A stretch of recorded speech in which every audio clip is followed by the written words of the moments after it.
Le parole del nuovo difensore della Juventus, Danilo. Sarri ha un stile molto peculiare. Sarri ha uno stile molto particolare. È ovviamente un allenatore a cui piace stare sempre con la palla, gli piace comandare il gioco, e l'abbiamo visto in Inghilterra col Chelsea, e anche abbiamo affrontato il Napoli quando lo allenava lui. Erano squadre sempre molto complicate da affrontare. È uno stile di gioco che mi piace, a cui sono abituato a giocare.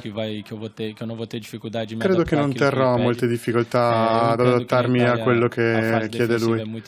Lo so che in Italia la fase difensiva è molto importante, ma nonostante io abbia 28 anni sono molto aperto ad apprendere tutto ciò che mi può insegnare ogni giorno di allenamento.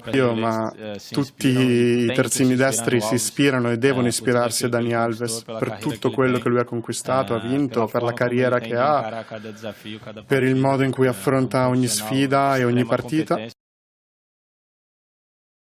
Il Barça deve battere la concorrenza del Real Madrid per riuscire a riconquistare Neymar. Secondo la ricostruzione del quotidiano catalano Sport, Leonardo, direttore sportivo del PSG, avrebbe ricevuto dal patrono Al-Khelaïfi l'ordine di chiudere il più in fretta possibile la cessione del brasiliano per avere poi modo di tornare sul mercato alla ricerca di un sostituto.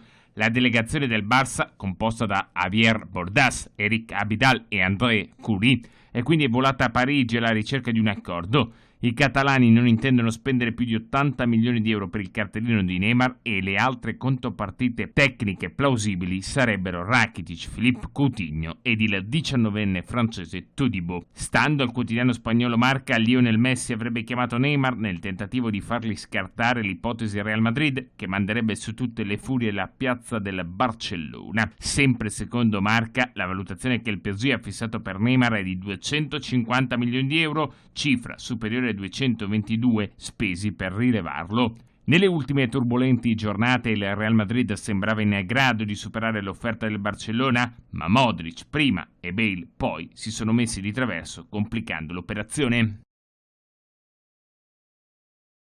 Paul Pogba verso il Real Madrid per una cifra vicina ai 160 milioni di euro. A rilanciare le indiscrezioni su un possibile trasferimento del campione del mondo francese verso la camiseta bianca è il tabloid inglese Mirror. Nonostante la chiusura del mercato in Inghilterra non consenta al Manchester United di rimpiazzare il centrocampista transalpino, Pogba potrebbe comunque partire. Per il Mirror, il vicepresidente dei Red Devils, Ed Woodward, sarebbe disposto ad accettare anche un'offerta da 160 milioni di euro, 20 in meno rispetto all'iniziale richiesta dei 180. La Grand Prix Commission, in una nota, ha comunicato che dal 2020 cambierà la penalità per i piloti che effettuano una falsa partenza in MotoGP. La sanzione non sarà più il ride-through, ma 2 long lap penalty che dovranno essere compiuti nei 5 giri successivi da quando si riceve la comunicazione. Con effetto immediato invece cambiano alcune indicazioni per le penalità.